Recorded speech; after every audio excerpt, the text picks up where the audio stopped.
नमस्कार दोस्तों, विचार एक नई सोच के सभी दर्शकों का मैं हार्दिक स्वागत करता हूं। फिर विचार एक नई सोच अपने पहाड़ के पर्यटन की मुहिम पर आपको लेकर के आया है दूसरी दुनिया। दोस्तों, मैं ये कहना चाहता हूं, कौन कहता है कि आसमान में छेद नहीं हो सकता है। एक पत्थर तबीयत से उछालो दोस्तों, और वो पत्थर उछाला है दो युवा होनहार परमंजय और मनंजय ने, और साथ में इनका साथ मिला इनके पिताश्री श्री दिनेश रावत जी का। हम 2 दिन पहले अपना नव वर्ष मनाने के लिए दूसरी दुनिया रुद्रगढ़ घंडियाल जिला पौड़ी गढ़वाल में यहाँ पर आए, जहाँ पर इनका दूसरी दुनिया फार्मिंग कैंप के नाम से इन दोनों होनहार युवकों ने एक शुरुआत करी। और वो जब शुरुआत करी थी 4 से 5 साल पहले, तब मैं आया तो लोग इनका मजाक बना रहे थे, हंसी बना रहे थे कि यार ये बच्चे इतने पढ़े लिखे हैं, इतने टैलेंटेड हैं, दिल्ली से इन्होंने एजुकेशन अपनी प्राप्त करी, उसके बाद इस गांव में आकर के ये क्या करने जा रहे हैं। एक समय तो उस समय मुझे भी लगा, जब मैं इन्हें खेत में काम करते हुए देखता था, पॉन्ड्स बनाते हुए देखता था, कैंपिंग के लिए मुझे बताते थे कि यहाँ कैंपिंग होगी, तो मैं मजाक समझता था मैं भी। और उसके बाद इन्होंने कहा यहाँ हेलीपैड होगा, तो वो मेरी इसमें विश्वास नहीं आया। पर आज जब मैं 5 साल बाद 4 साल बाद इस जगह पर आया हूं, जब मैंने दूसरी दुनिया को देखा, तो आज मुझे लगा सच में हम किसी दूसरी दुनिया में प्रवेश कर चुके हैं।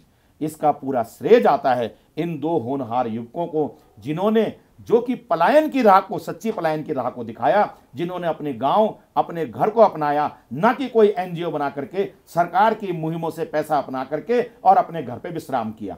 तो मैं अब ज्यादा ना बोलते हुए इस पूरे बारे में मेरे साथ वरिष्ठ पत्रकार साथी श्री मनोज इष्टवाल जी, जिनको कि वास्कोडी गामा आप उत्तराखंड कहते हैं, जिनकी पुस्तक वो साल 84 आज पूरी दुनिया में हिट हो चुकी है, प्रसिद्ध हो चुकी है, और लोग उसको मांगने के लिए जगह जगह से उनके पास फोन कर रहे हैं। तो मैं मनोज इष्टवाल जी से कहूंगा, इन दोनों होनहार युवकों को और श्री दिनेश रावत जी को, उनसे इनकी पूरी भूमिका के बारे में बात करें कि उनके विचार जो ये आया, धारा के विपरीत रह करके उन्होंने जो ये काम किया, ऐसा क्यों किया और इनकी आगे की क्या योजनाएं हैं।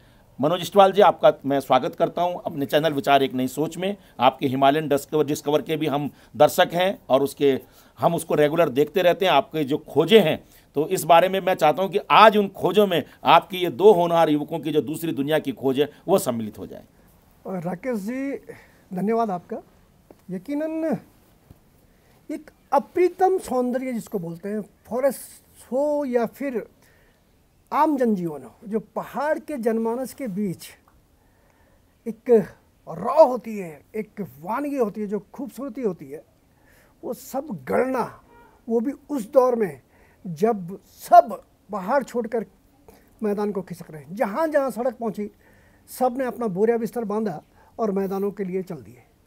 आखिर ऐसा क्या इस पहाड़ को अभिशाप पड़ा कि लोग यहाँ ठहरना नहीं चाहते हैं।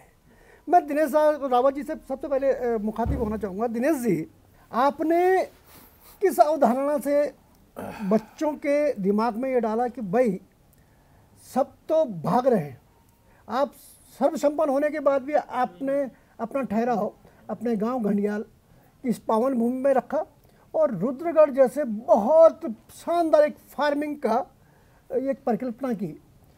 क्या था इसके पीछे? मैं समझ गया कि आपका ध्येय ये था कि आप धारा के विपरीत कैसे आ गए। वास्तव में ये सोच जो थी मेरी तो थी, लेकिन कुछ समय काल परिस्थितियाँ ऐसी बनती हैं कि बच्चों ने कहा कि हम किसी की नौकरी नहीं करेंगे, बहुत बड़े नौकर बनने से बढ़िया है कि बहुत छोटा मालिक बन जाए। वाह। और दूसरा जो ये था कि अच्छी एजुकेशन लेने के बाद, बहुत लाखों रुपया खर्च करने के बाद, फिर मेरे मन में भी आया कि हमारी देवभूमि, जन्मभूमि, हमारे पूर्वजों की भूमि ये बंजर पड़ चुकी है। जब पहले 20 साल 30 साल पहले देखने को मिलता था, चारों तरफ फसलें लहलाती थी और इन्हीं फसलों पे, इन्हीं खेतों से हमने अनाज कमाकर अपनों को बड़ा किया, बच्चों को पाला पोसा। लेकिन आज हमारा समाज, इष्टवाल जी, एक कहावत बन गई कि इख क्या कनु छे तखुन जादी। मतलब नीचे वो कुछ भी कर रहा है, अशांत जीवन है, सुरक्षित जीवन नहीं है, आपके आबहाव सही नहीं है, हवा आजकल आप देख ही रहे हैं कि क्या बुरी हालत हो रही है, धूप नहीं है। आप इस समय देखिए ठीक 7 बजे धूप चमक जाती है और इस समय भी गर्मी हमें महसूस हो रही है इस जनवरी के महीने। तो मैंने सोचा ठीक है, इस चीज़ को आगे करने के लिए एक विचार करते हैं। हमने एक विचार विमर्श किया, एक the new vision self employment group का निर्माण किया। उसका सृजन करने के बाद हमने इसमें अधिकतर युवा जोड़े और उद्देश्य मेरा ये था कि जो युवा धारा के साथ प्लेन्स को बह रहे हैं, और हमने कहा एक लाइन में तो बहुत सारे लोग दौड़ते हैं, पहचान नहीं हो पाती। बहुत सुंदर। लेकिन कोई अलग दौड़ रहा है तो निश्चित रूप से हर एक की नज़र जाती है, चाहे वो बहुत धीरे दौड़ रहा है, हर एक की नज़र जाती है, उसकी पहचान बनती है कि ये क्यों दौड़ रहा है। तो हमने धारा के विपरीत जो आज धारा बनी हुई है कि यहाँ छोड़ो और बाहर प्लेन्स में जाओ, पहाड़ को छोड़ दो, उसके विपरीत हमने एक जोखिम उठाया और सारी अपनी मेहनत इस कार्य पे ठोक दी। ये जोखिम यूं ही बरकरार रहे, भगवान चाहे तो आगे भी चलता रहे। एक धारा के विपरीत काम करना, बहुत पहले नैन्सी नेगी ने अपने गीत में कहा था कि न दौड़े न दौड़ता है उंदरियों का बाटा, उंदरियों को सुख 2-4 दिनों को उकली को सुख जिंदगी भर को लाटा। तो ये जो सुख है पहाड़ों का, जिसे हमारे मैदानी भूभाग के लोग सर्दियों गर्मियों में धूप का आनंद लेने, सर्दियों में जो घाम तापो, एक योजना प्रधानमंत्री जी के द्वारा घोषित की गई थी, भले उसे हमें घाम तापना पता नहीं क्यों इसको लोगों ने उल्टा ले लिया। गोवा के बीच पे सारी दुनिया घाम तापने ही आती है और इस धूप को देखिएगा। आज शहरों में धुंध के मारे लोग बुरी तरह से आहत हैं। हमारे एक मित्र भूपेंद्र सिंह लखनऊ से हमारे साथ इस दौर में थे, वो बड़े विचलित थे कि यार पहाड़ में ऐसा कैसे हो सकता है कि इतनी प्यारी धूप खिली हो और इतना खूबसूरत पॉल्यूशन, मतलब पर्यावरणीय खूबसूरती इतनी खूबसूरत हो कि उनकी जितने भी अंदर के सिम्टम्स थे 2 दिन में ठीक हो गए। तो अब मैं the new vision self employment group के उन युवाओं की तरफ आपका ध्यान आकर्षण करना चाहता हूँ जिन्होंने एक लकीर खींची कि रिवर्स माइग्रेशन क्या होता है, कैसे ये दिल्ली से वापस आए और क्यों इन्होंने ये सारा कुछ किया। पहले मनंजय जी, मनंजय आप युवा हैं जी, छोटे भाई हैं, और आपने या परमजय ने बहुत अच्छी, पहली बार अगर गढ़वाल में कहीं एक कहावत कही जाएगी तो ये पहली बार मुझे देखने को मिल रहा है कि गढ़वाल में नौकर बनना, अंग्रेज़ों ने ऐसी एक बू रच दी थी कि वो नौकर बनना, हम लोग ज़्यादा सेल्फ डिपेंड समझते हैं कि भाई हम 15,000 की नौकरी कर रहे हैं तो हम पर्याप्त हैं, और वही हमारी ग्रामीण लड़कियां भी कर रही हैं। वो चाहती हैं कि हम प्लेन्स में जाएं, चाहे वहाँ हमें बर्तन मांजने पड़े, चाहे कुछ करने पड़े, लेकिन वो जो हमारी माँ बहनों की एक सेल्फ रिस्पेक्ट थी, वो घास का बोझ ढो लेती थी, वो अपने खेतों में पूरा क्या कहते हैं ध्यान लगाती थी, वो जो उनके अंदर एक वो था विल पावर थी, वो समाप्त कर दिया है इस मैदानी भाग दौड़ ने कि भाई मैदान में रहना है। हम लोग चंद खुशियों के लिए, चंद सालों की खुशियों के लिए, आज देखिएगा जो हमारी एज पे आ गए हैं, सब पे नए नए रोग, जिन रोगों को के बारे में गढ़वाल आज तक नहीं जानता। गठिया रोग, चल नहीं पा रही है माँ बहनें 50 साल में जाके, है ना। वो सुख वो 4 दिन का देख रही है, ये नहीं कि जिंदगी भर।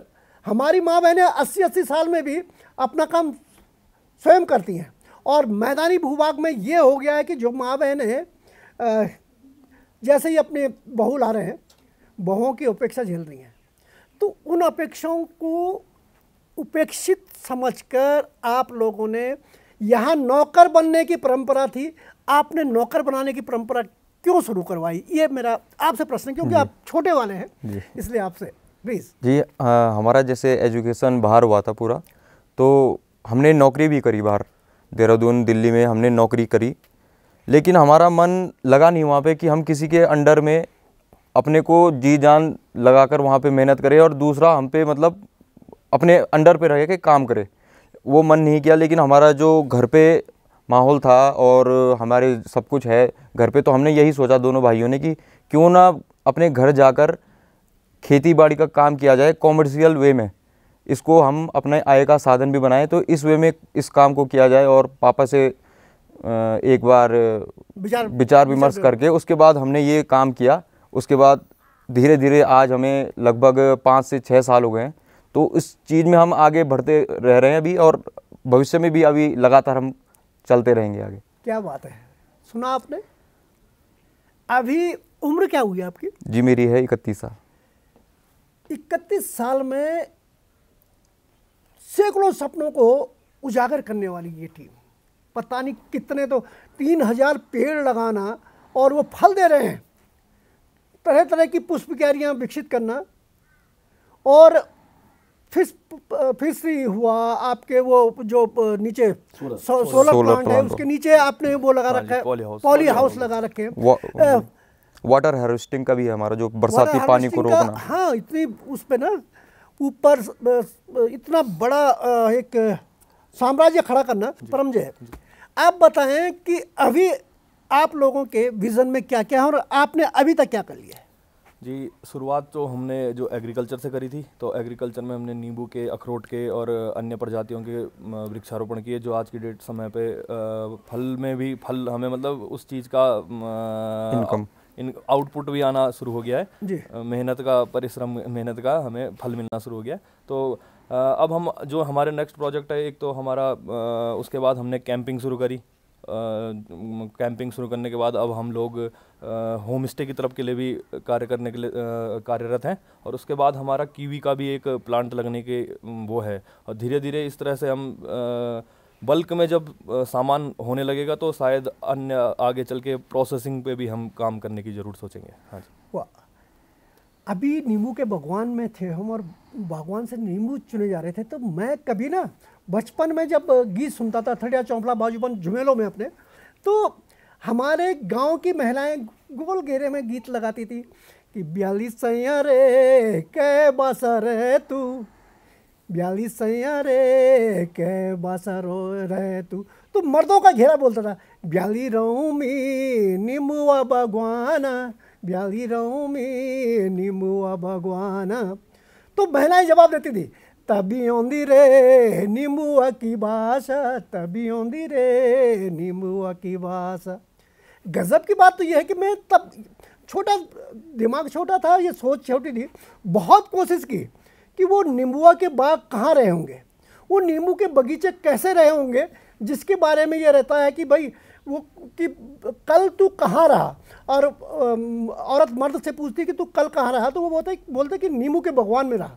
तो बाग बगीचे कभी देखे ही नहीं थे कि नींबू, और आम के बगीचे बहुत देखे थे, लेकिन नींबू का बाग मेरे लिए बड़ा ये सोच का विषय था। आज इन युवाओं ने धत्ता बता दिया। आज जब खुद 1500 पेड़ खड़े नींबू के देखे और लक दक नींबू से, 12 नींबू, बेडूपा को 12 तो सुना भले ही बड़ा मास है वो, लेकिन बेडूपा को 12 हम गा रहे हैं, लेकिन नींबू पा को 12 पहली बार हमने देखे हैं। ऐसे प्लांट यहाँ है, और ये मेहनत कितने सालों में आपने खड़ी की? ये हमारा 4था साल कंप्लीट हो चुका है, 5वें पे हम पहुंच चुके हैं। हाँ जी, 5 साल। 5वें साल में कितने लगभग नींबू कितने जाता है आपका हर सीजन? इस समय हमने जो किया तो 500 किलो नींबू हमने बल्क में ही एक साथ देहरादून पहुंचा दिया था। क्या बात है। हाँ जी। और आपकी जो क्षेत्रफल है उसमें कितने उसके पेड़ खड़े हैं अपने ये काफल के उसमें करीब करीब 30-40 पेड़ तो हमारे ही जो वो हैं, और पूरे जंगल में मिला दिया जाए तो वो सैकड़ों की संख्या। अभी ये मनंजय या परमजय में से एक व्यक्ति बता रहा था कि ये काफल हम सिर्फ बांटने का काम करते हैं, जबकि काफल सीजन में 400 से 500 रुपए किलो देहरादून में बिकता है। ऐसे में इसको आप क्यों नहीं लाते मुख्य भाव में? ये कुछ वही बोल रहा हूँ मैं, प्रोसेसिंग पे जिस दिन हम काम शुरू करेंगे तो जो 500 किलो चल रहा है वो आप सोच लो प्रोसेसिंग के बाद कितना है ना। तो ये बड़ी बात है। अभी मैं आऊँगा जल जंगल ज़मीन पे और पर्यटन को लेके इनकी दिशा और दशा पे भी इनकी सोच क्या है, किस तरीके से पर्यटन को लेके आपकी झंडीधार, लुकुंदरगढ़ या चिनवाड़ी के डांडा जाकर उसको विकसित करने का एक प्लान बना रखे हैं, उस पर आएंगे।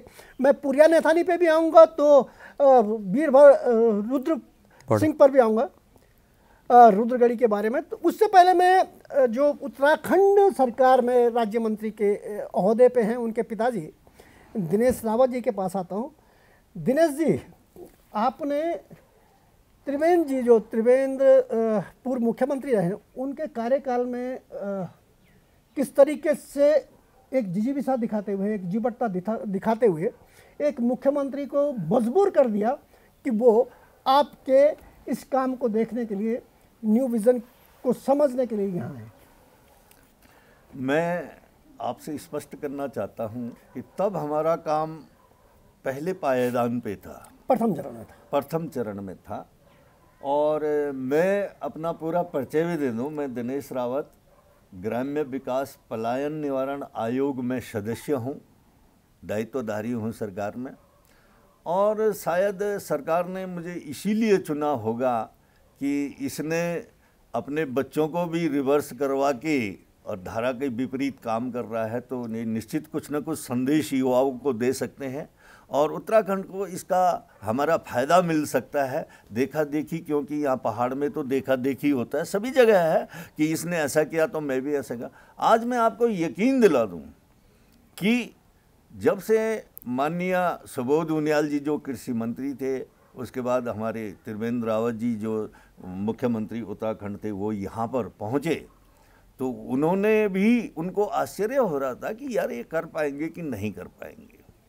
लेकिन मेरा उद्देश्य था कि किसी भी तरह यहाँ हाथ लगा दिया है तो अब हम पीछे नहीं हटने वाले।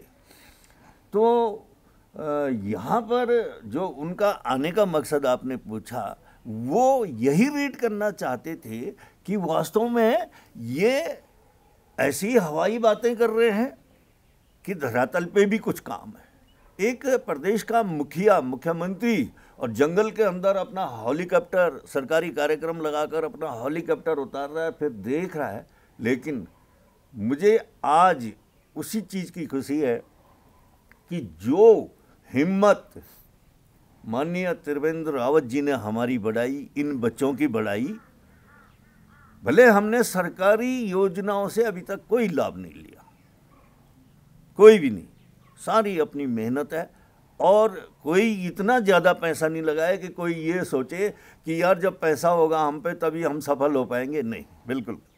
सबसे पहली आपकी सोच, आपका विश्वास, आपका धैर्य, आपकी मेहनत, अगर ये चार चीज़ें आपके पास हैं तो आप कहीं असफल हो ही नहीं सकते।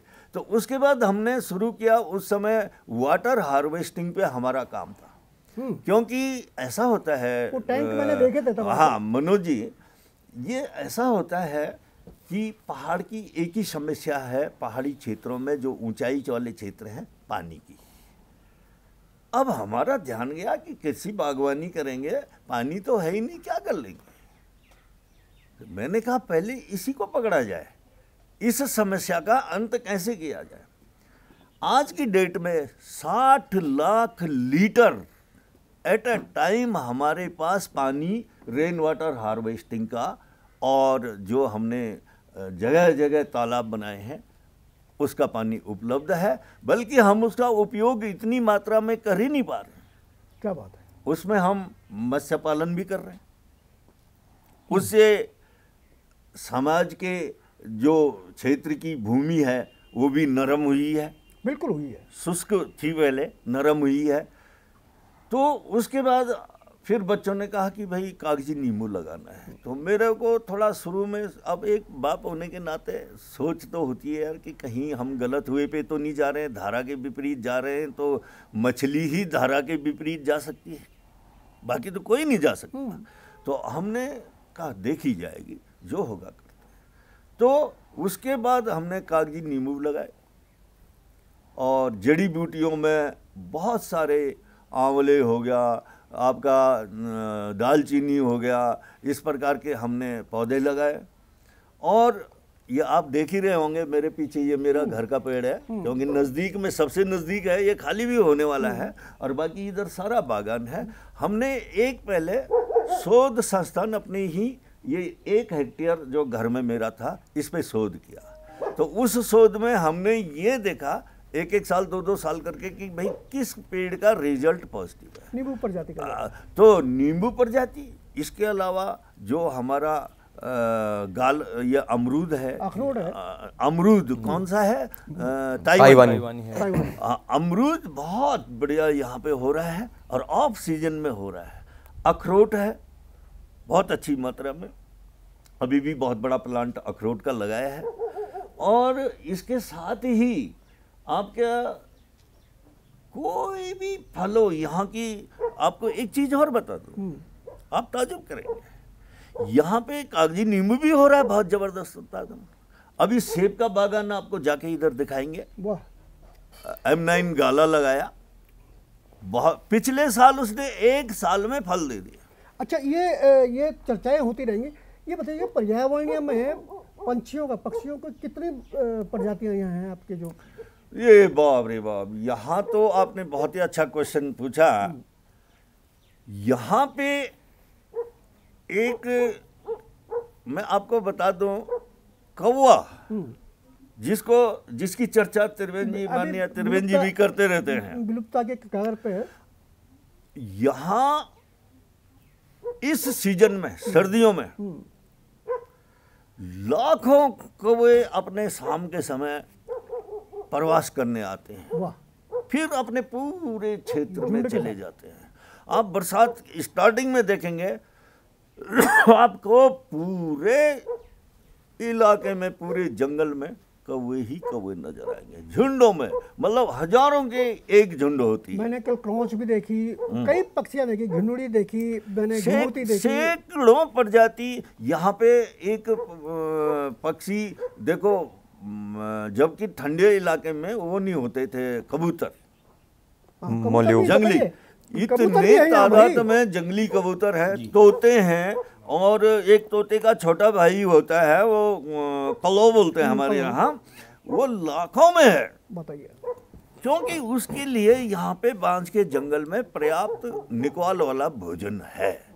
उसके साथ ही यहाँ पे गौरैया सिंटला हो गया, वो घिंडड़ी हो गई, गौरैया हो गई, आपके कठपोड़ हो गया। ये प्रजाति कम से कम 150-200 प्रजाति के पक्षी यहाँ पे रहते हैं। बताइए, सुना आपने 150-200 प्रजाति के पक्षी। बचपन में वो एक सुमित्रानंद पंत जी की मुझे कविता याद आती कि मैंने बचपन में छुपकर पैसे बोए थे, सोचा था पैसों के प्यारे पौध उगेगी। वही चीज़ मैंने कल ना, जब फॉरेस्ट भ्रमण में था, तो कभी हम कुक्कू कुक्कू सुना करते थे बचपन में, और हम पार्टी बुल खेला के जाते थे तो हम वो जैसे कुक्कू कुक्कू करते थे, तो हम कहते कुक्कू डाला टुक्कू, इस तरीके से बात करते थे। कौवों की बात हुई तो मुझे हिमाचल याद आ गया। वहाँ भी ये आपको जो ये आपके बागवानी है, बागवानी में हिमाचल तो आप जानते हैं कि अप्रीतम है, तो वहाँ भी बागवानों के नज़दीक कौवों की प्रजातियाँ देखी। और मुझे लगता है कि वहाँ जो गीत प्रचलन में आया कि काला बासा कौवा तेरे आंगने, तेरे आंगने, तेरे आंगने, आए गए तेरे पाहुणे, तेरे पाहुणे, तेरे पाहुणे। और ठेठ गढ़वाल में क्या बोलते थे बलम, तेरी ठकरी मारा दाबासी जालू काणू। वो पति तो नौकरी पे है, वो लेह लद्दाख में पोस्टेड है फौज में, लेकिन याद गांव के साथ में है।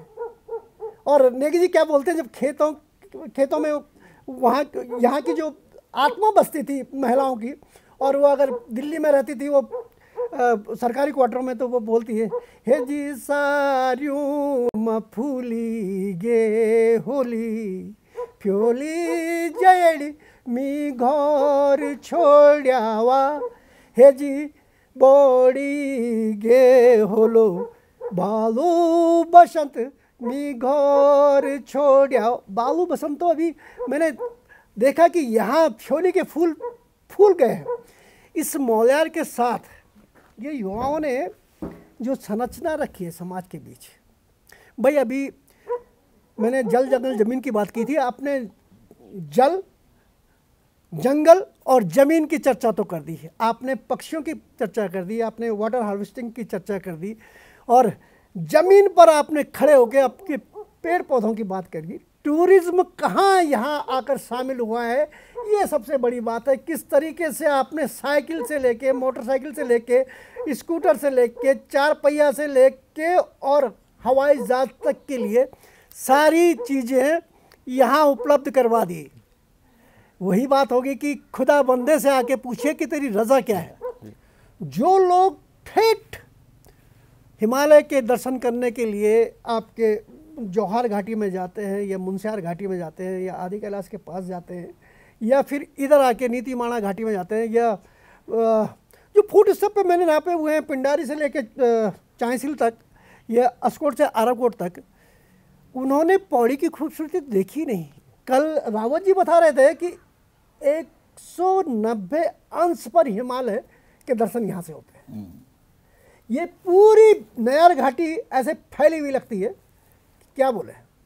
अब झंडीधार की बात करेंगे हम, आपकी लुकुंदरगढ़ की बात करेंगे हम, आपके चिनवाली की जो आंचरियाँ हैं चिनवाड़ी की, उन परियों के बारे में बात करेंगे हम, नाग देवता के बारे में बात करेंगे। आपको आश्चर्य होगा, ये वो लोकेशन है जहाँ से महाबगढ़ दिखता है, जहाँ से लुकुंदरगढ़ दिखता है, जहाँ से उल्कागढ़ी दिखती है, जहाँ से आपका ठेठ लास्ट का लोहाबाग गढ़ी दिखती है, जहाँ से बिनसर दिखता है, जहाँ से हनुमानगढ़ी दिखती है, जहाँ से हनुमंती दिखती है, जहाँ से भैरवगढ़ी दिखती है, जहाँ से लंगूरगढ़ी दिखती है, और जहाँ से अगर पृष्ठभाग में जाएंगे वापस उत्तर की दिशा में, जहाँ से रानीगढ़ दिखता है, जहाँ से फिर पौड़ी का झंडीदार दिखता है, जहाँ से चौबटखाल दिखता है, जहाँ से चांदपुरगढ़ दिखता है, चौंदकोटगढ़ दिखता है।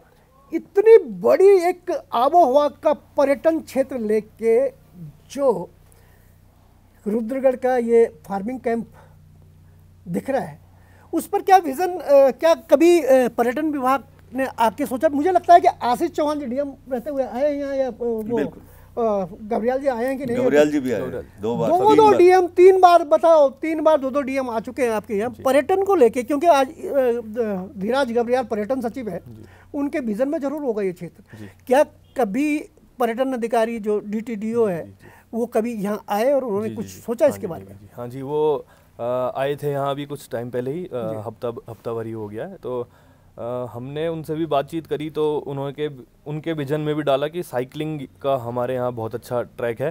तो आपका झंडीधार से लेकर के और दूसरी दुनिया तक का पूरा रॉ ट्रैक जो साइकिलिंग का होता है वो पूरा है। तो उन्होंने इसमें बात पे भी हामी भरी थी कि आने वाले समय में या कुछ समय बाद इसको रास्ते को और बढ़िया कराइए, और इसमें हम साइकिलिंग का एक कंपटीशन रखते हैं जी। तो बढ़िया पर्यटन विभाग करवाएगा कि हम करवाएंगे, मेरी एक समझ में नहीं आता। क्या फॉरेस्ट भी सोया हुआ है? फॉरेस्ट को भी और पर्यटन को भी मिलके इस पर काम करवाना चाहिए भाई। अगर हम ही सब कुछ करके दे देंगे तो फिर भाई विभागों की क्या बात है। मनंजय जी, कल आप स्कूटी लेके उतनी दूर कैसे पहुंच गए भाई ऊपर? जी, वो ट्रैक पूरा डेवलप है। अच्छा, उसमें कोई भी मतलब ऐसी कोई समस्या नहीं है कि आपको कहीं पे दिक्कत आ जाए बाइक या कोई भी 2 व्हीलर ले जाने में। 2 व्हीलर का ऊपर से ऊपर टॉप तक, झंडीधार तक जहाँ हम कल थे वहाँ तक का पूरा अच्छा खासा ट्रैक बना हुआ है। तो हमारा विचार यही है कि इसमें टूरिस्ट को थोड़ा सा एक्टिविटीज़ होनी ज़रूरी है। अगर टूरिस्ट को रोकना है तो वहाँ एडवेंचर एक्टिविटीज़ होनी ज़रूरी है। इसलिए वहाँ पर हमारा ये सोच है कि वहाँ पे एक साइकिल ट्रैक डेवलप किया जाए बढ़िया से। बताइए, आप एडवेंचर टूरिज्म को वाइल्ड टूरिज्म से जोड़ के हुए, अगर हम मोपेड और स्कूटर से लेके साइकिलिंग का वहाँ MTB, GTB जो भी है जी जी जी, इनको लेके बढ़े, और फॉरेस्ट में जितने भी बांज के कितने बड़े बड़े पेड़ हैं भाई, आपको काफल के पेड़ दिखेंगे, बहुत सारे वन्य जीव दिखेंगे, वन्य पक्षी दिखेंगे, वाइल्ड लाइफ का अगर अनुभव लेना है ना, अच्छा इसमें सबसे बड़ी पता नहीं मुझे लगता है कि या तो वीरभद्र रुद्र की क्या कहते हैं उसमें कृपा है, या फिर जो राजवंश के सेना नायक रहे हैं या सैन्य सलाहकार रहे हैं पुरिया नाथाना जी की कृपा है, या उस रानी की कृपा है जो यहाँ गुप्तवास में रही, या उस नाग देवता की कृपा है, या उन परियों की कृपा है कि यहाँ का कोई भी पशु हिंसक नहीं है। कभी भी इस जंगल में, इस घनघोर जंगल में ऐसा कोई वो इत्तेफाक दिखने को नहीं मिला कि कभी वन्य जीवों ने कोई हमला किया हो। कभी नहीं। ये टूरिज्म के लिए, और आपको वन्य जीवों के इतने लक्षण दिखेंगे, इतनी सारी वन्य प्रजातियां वहाँ दिखेंगी, क्या कहेंगे? हाँ, मैं आपको ये कहना चाहूँगा कि पर्यटन विभाग का निश्चित इसमें रोल है कि वो खुद तैयार हो चुका है इवेंट कराने के लिए। फॉरेस्ट विभाग का यहाँ कोई हस्तक्षेप नहीं है। अच्छा, क्योंकि ये पूरा कम से कम 25, 30, 40 हेक्टेयर से ज़्यादा भूमि पर ये मानव निर्मित वन है नाप खेतों में। फॉरेस्ट का यहाँ पे कोई भी नियम लागू नहीं होता कि जंगल के अंदर कैसे गए, क्योंकि हम तो अपने खेत के अंदर गए, खेत की मुंडेरों पे लाखों, मैं कह रहा हूँ कि 50 लाख 60 लाख करोड़ के हिसाब से यहाँ पे पेड़ जंगल है ये। और जंगल ऐसा है, ये बांज के वृक्ष कहाँ से लाया गया इसका फल? ये हमारे जो पूर्वज थे ये थैली सैंड से, मेरे दादाजी स्वयं में रेंजर थे वहाँ, दादाजी के छोटे भाई, तो उन्होंने वो बीज यहाँ सप्लाई करवाए थे। इस क्षेत्र, ये सूखा डांडा था। अच्छा। इस क्षेत्र में कुछ भी नहीं था, पानी नहीं था कुछ। जब से वो बांज के पेड़ लगे, पानी के स्रोत नए नए निकले, और उसके बाद उन्होंने, उस समय ईंधन की आवश्यकता होती थी, चारा पत्ती की आवश्यकता होती थी, तो बांज एक ऐसा चीज़ है कि जो ईंधन का भी काम आता है और चारा पत्ती का भी काम आता है। वो आवश्यकता के अनुसार उन्होंने अपने खेत के मुंडेरों में 1-1, 2-2 मीटर, 1-1 मीटर के अंतर पे पूरी मुंडेर लद कर दी, निकाल डाल के, बांज का बीज डाल के। अब हुआ क्या कि समय में परिवर्तन आया, परिवर्तन समाज में भी आया, इसलिए आया कि ईंधन की आवश्यकता रही नहीं, हर घर में गैस चली गई है। चारा पत्ती जो पहले आवश्यकताएं थी, अब लोगों ने गांव के गांव, मतलब जो एक पशुधन होता था हमारा मूल, वो पशुधन लगभग समाप्ति के कगार पर है। चारा पत्ती की भी जरूरत नहीं है। तो इस पूरे क्षेत्र ने, इसमें गड़कोट गांव का हो गया, नैथाना गांव का हो गया, हमारे घंडियाल देवल गांव का हो गया, इसमें कम से कम 50 हेक्टेयर के मुंडेरों में जंगल उगा। जब वो कटने बंद हो गए, पत्तियां कटनी बंद हो गई, तो वो उन्होंने अपनी हाइट बढ़ाई और अपना फैलाव बढ़ाया। उसके बाद जो बीज नीचे खेत में गिरे वहाँ पे भी वो हो गए। इसीलिए आप इस जंगल में गए होंगे कल, तो आप दौड़ के जा रहे थे जंगल के अंदर, दौड़ के। एक कांटा आपको जंगल के अंदर नहीं मिलेगा, झाड़ी एक नहीं मिलेगी, और एक यहाँ से नज़र देख लो, सामने तक का विजन आपको नज़र आएगा। ऐसा लगा कि डंडे खड़े हैं, दूर से देखो कांस्कीत साइड से, ऐसा लग रहा कि कोई जंगल की परत बिछी हुई है। मुझे लगता है कि अब क्लोज करना चाहिए, बहुत लंबा हो गया। इसमें मातृशक्ति का योगदान देखिएगा ना, माँ बहनें कैसे एक पौधे के उगने पे गीत गाती थी, कैसे एक जश्न मनाती थी, कैसे देवताओं को पुकारती थी। ब्याली सैया रे के बसर तू, ब्याली रहूं में अमुआ भगवान, ये तो आपने सुन लिया था, लेकिन ये नहीं सुना कि एक पदम का वृक्ष जब उगता है सेरा की मंडाली, मतलब दीवार पे जो मुंडेरों पे जितने वृक्ष यहाँ खड़े देखे मैंने, अथा वन संपदा खड़ी है, वो भी मुंडेरों पे उगी है। तो वो क्या कह रहे हैं, न डाली पैया जामी सेरा की मिंडोली, न डाली पैया जामी। झूमे लोग आ रही है, सब महिलाएं झूमती हुई। चला चला पानी चारोला, न डाली पैया डा जामी, यू कर धूप्याणो, न डाली पैया जामी, देवतों का सतन ने डाली पैया जामी। एक वृक्ष के उगने में उसके दिया धुपाणों करो, दीप जलाओ, खुशियाँ मनाओ, चौरी चिनो। बोले ये देवताओं के सत से हमारे वो खेत की मुनेर पे एक पेड़ हुआ है। उस मातृशक्ति के ऐसे आह्वान के बाद इतने बड़े जंगल खड़े हुए और वन विभाग ने चारा पत्ती से लेके एक उसकी टहनी तक काटने के लिए मना कर दिया, जबकि ये वन यहाँ की माँ बहनों को दिए हुए हैं। आखिर आपने हमें खेतों पे चलना मना कर दिया है, जो कुकाट पेड़ हैं खड़ी के अथाह हैं उनको काटने के लिए मना कर दिया, चारा पत्ती के लिए मना कर दिया, हमारे खेत बंजर छूटते गए। आखिर रिवर्स माइग्रेशन हो तो किस आधार पे हो? ये तो धन्य है ये युवक नवयुवक जिन्होंने सबको ठेंगा दिखाते हुए बताया कि हाँ हम क्या नहीं कर सकते अगर हम अपने आप पे आ जाए।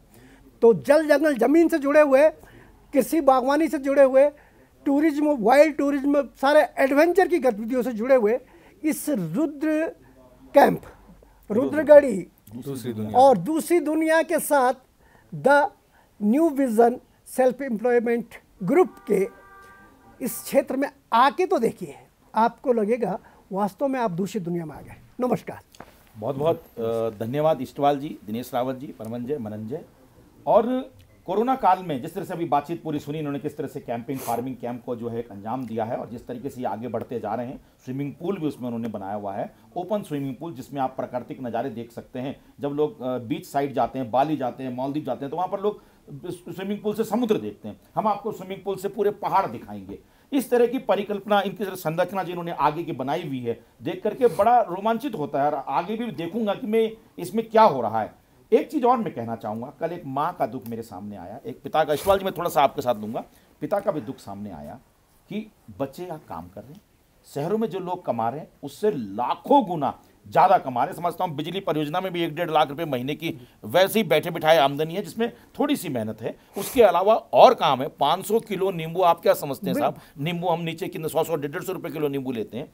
उसके बावजूद भी लोग, जब अब ये पीड़ा है कि बच्चे हमारे बड़े हो रहे हैं और लोग को लड़की हमें नहीं मिल रही है, उसकी वजह है वो कहते हैं कि आपका देहरादून में मकान है कि नहीं है।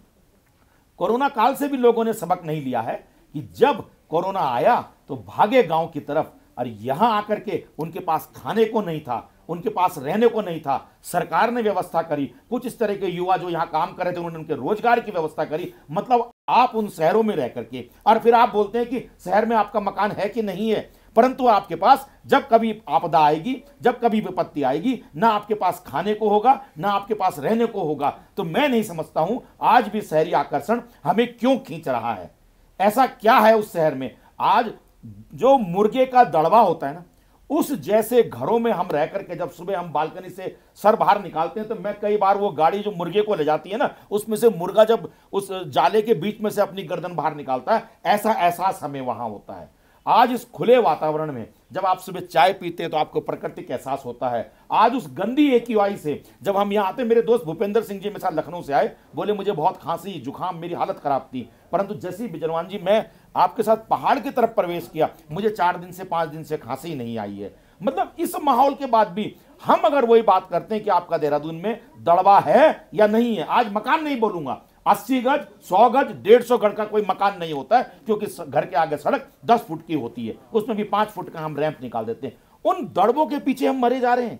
हम ये खुलापन, हम ये व्यवहार, हम ये आमदनी और उसके अलावा अपने स्वास्थ्य को हम भूलते जा रहे हैं। तो मेरा ये प्रश्न रहेगा, मेरा ये एक प्रश्न ये रहेगा, इस तरह की बातें न करते हुए अपनी विचारधारा को बदलें। जो युवक काम कर रहे हैं, रोजगार आपकी प्राथमिकता है, अच्छा रोजगार कर रहे हैं। शहरों में 4-4 लोग मिलकर वो रोजगार नहीं कर रहे हैं जो ये 2 युवक मिलकर के अकेले कर रहे हैं। आगे भी जो इनकी प्लानिंग है वो अनगिनत है, और जिस तरह से इनका एम्पायर है, जिस तरह से इनकी वैल्यू है, शहर में शायद इसी जगह की वैल्यू 100-200 करोड़ रुपए की वैल्यू हो सकती है। तो इतना बड़ा एम्पायर, इतनी बड़ी संपत्ति, इतना बड़ा जमा जमाया बिजनेस आपको मिलता है, आपको अपनी लड़की देने में, पहाड़ में देने में क्या संकोच है भाई। तो इसी के साथ मैं अपनी बात को विराम देता हूं, क्योंकि ये टॉपिक बहुत लंबा हो जाएगा। इस पे मैं, इष्टवाल जी और दिनेश रावत जी बैठ के किस दिन देहरादून में या यहीं पहाड़ में बैठ करके चर्चा करेंगे। तब तक मैं इन दोनों युवाओं को बहुत शुभकामनाएं प्रेषित करता हूं। विचार एक नई सोच के समस्त दर्शकों की तरफ से शुभकामनाएं देता हूं। दूसरी दुनिया farming camp Rudragarh Ghandiyal district Pauri Garhwal में एक बार जरूर आएं। और यहां पर जो प्रकृति का, देवदार का, बांज, बुरांस, इन सब का फल, फलों के समय आइए, बरसात के समय ये और खूबसूरत लगता है जब बादल उड़ते हुए कैंप के बाहर आपके मुंह से टकराते हुए जाते हैं, उस चीज का आनंद लीजिए। आपको आने में चढ़ने में दिक्कत की कोई जरूरत नहीं है, गाड़ी पूरा ऊपर तक गाड़ी आती है, हेलीपैड, हेलीकॉप्टर से भी आप आ सकते हैं, यात्री आते हैं, जो टूरिस्ट रुकते हैं वो हेलीकॉप्टर से भी आते हैं। आप आइए, एक बार प्रकृति का दूसरी दुनिया में आकर के आनंद जरूर लीजिए और फार्मिंग कीजिए। उस फार्मिंग से जो भी फसल होगी उसका एक छोटा सा भाग ये आपको बाई कोरियर, पार्सल, पोस्ट के थ्रू आपके पास पहुंचाएंगे। इस तरह के रोमांचक पर्यटन और कैंपिंग में आकर के इसका एक बार आनंद जरूर उठाएं। बहुत बहुत धन्यवाद दिनेश रावत जी, मनोज इस्टवाल जी, आपने इस चर्चा को बहुत अच्छा रूप दे दिया। मैं आपका बहुत बहुत धन्यवाद अदा करता हूं। मनंजय, प्रभंजय, मैं आपको शुभकामनाएं प्रेषित करता हूं और आगे आप इसी तरह बढ़ते रहो। रुकावटें आती रहेंगी, उनको देखना ही नहीं है, आपने अपने काम को करते जाना है। तब तक के लिए धन्यवाद। जय हिंद, जय उत्तराखंड, जय भारत।